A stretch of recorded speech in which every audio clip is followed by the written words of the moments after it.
That door's gonna open in 30 seconds, and all of you know what's gonna happen. And I want you to know that that battlefield is not for losers. Do not stop. Keep going.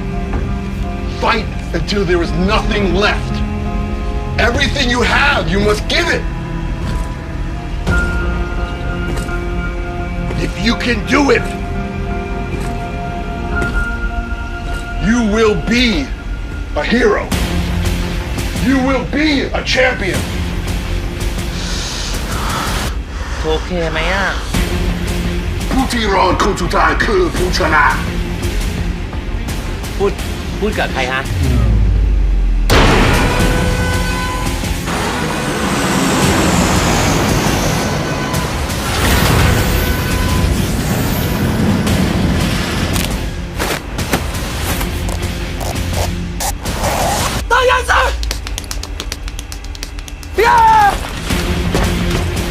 ดูอะไรกันเหรอ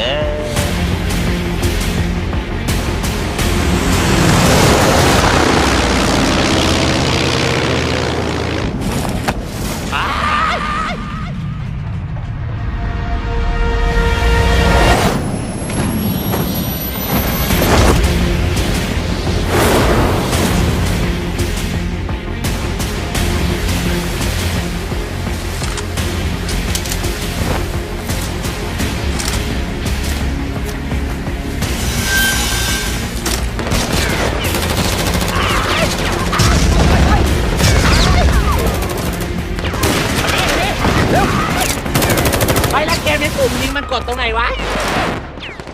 โอ้ยเล่นยิงการต่อสู้เพื่อเอาชีวิตรอด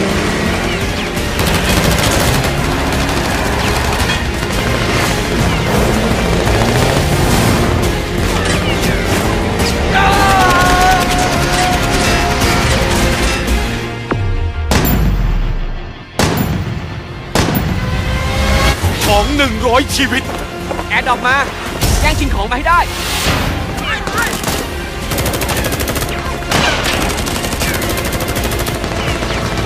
ในสมรภูมิสุดระห่ำ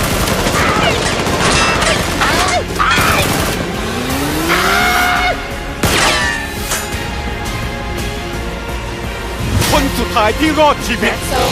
เล่นบอลว่าไปแล้ว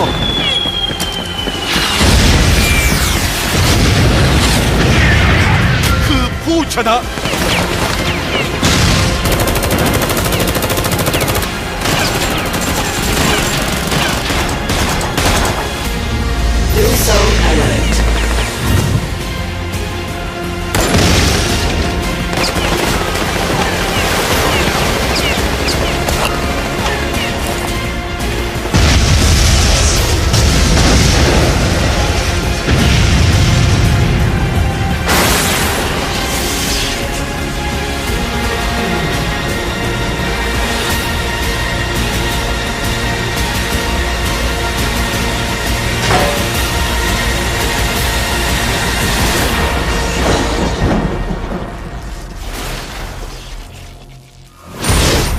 PUBG Mobile